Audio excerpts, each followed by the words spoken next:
It's always been a lively affair. I went around each and every polling station on the day. Let me say this to you. I saw Labour supporters, I saw Conservative supporters, I saw UKIP supporters, I saw Tower Hamlets First supporters, and it was an atmosphere of festivity. And I went around, shook hands with party members from all parties, candidates from all other parties. I did not see, nor did I witness, any sign of intimidation. But can I just say this, David, please, my point is this. If there were an intimidation, absolutely should be reported to the police, and police should take appropriate action. No intimidation were reported, only subsequently when people lost election, who will cry foul, and somebody made, one particular individual made all these claims.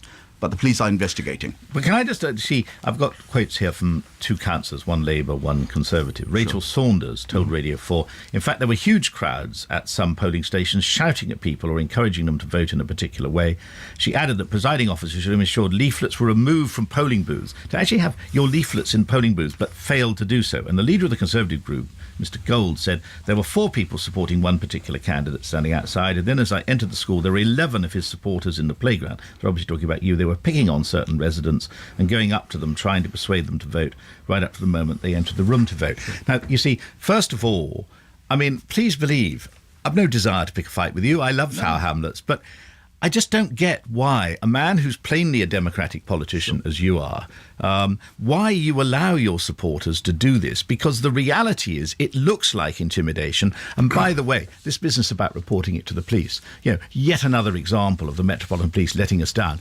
They failed to keep order in these polling booths, and there's a serious allegations that the police are now saying, it's for the Electoral Commission. Why would someone complain to the police when the police stood by and allowed blatant breaches of electoral law to take place? I have a lot of respect for the police. I have a lot of respect for the returning officer and the team in Tower Hamlets who did a fantastic job. The police did a fantastic job in Tower Hamlets, David, and I'm glad you're a voter in Tower Hamlets. I wish you had not voted by post. You went in person. Well, voted. I wish I had now. Then you would have had seen, a bit of fun. Then you would have seen for yourself the festival and the festive. I don't know why I missed it. Absolutely. And you would have seen the way people engaged in the democratic process.